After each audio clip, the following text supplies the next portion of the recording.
Қазақстанда енді көлікке салық саларда оның жылы да ескерілуі мүмкін. Бүгінде үкіметте тиісті тарифтерді белгілеу жұмысы жүргізіліп жатыр. Осылайша салық кодексіне өзгерістер енсе, ескі машина айдап жүргендерге біраз жеңілдік болайын деп тұр.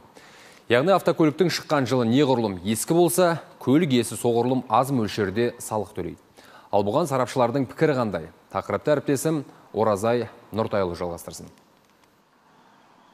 Жеңіл автокөліктерге салынатын салық құны бүгінде машинадағы қозғалтқыштың көлеміне байланысты белгіленеді. Темір тұлпардың жаңа немесе ескі болуы маңызды емес. Кейде тіпті тозығы жеткен машинаға салынатын салық құны жаңа жол талғамайтын көлікке белгіленген сомадан да асып кетеді. Енді әділдік болу үшін темір тұлпардың шыққан жылына да қарайтын салықтың сараланған тәсілі ұсынылып отыр. Ескі көліктер бойынша мәселелер қарастырылып жатыр.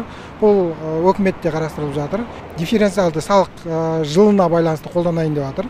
Соған байланысты төмен салықтарды қарастырылуда. Ал қоғамда мұндай жеңілдікке жол берсе, елде ескі көлік саны көбеюі ықтимал деген пікір де бар. Бірақ көбі бұл бастаманы қолдайтынын жеткізді. Халықтың бәрін жағдайы елге белгілі ғой. 2 миллионның ескі Маздасы болса, оған мысалы бәленбай налог төлеген. Оған әрине қарсымын. Старые машины, ескі көліктер негізі төзімді келеді, бірақ асты шіріген машинаға 300-400 мыңдап салық салған дұрыс емес. Сарапшы пікірінше, ескірген көліктерге салық мөлшерін төмендеткеннен зиян жоқ. Елдегі темір тұлпардың 50%-дан астамы тозғанын ескерсек, бұл керісінше азаматтарды салық ауыртпалығын жеңілдетеді дейді. Логично, если ведут дифференциацию. Көлікке салатын салықты қайта қарайтын болса, машиналардың жылына қарай коэффициенттер бекіткені жөн. Өйткені жартылай тоқпен, жартылай бензинмен жүретін көліктер де көбейіп жатыр. Қазір Қазақстандағы көліктердің жартысынан көбі 20 жыл бұрын шығарылған. Енді сол ескі мен жаңаны бірдей бағалауға келмейді.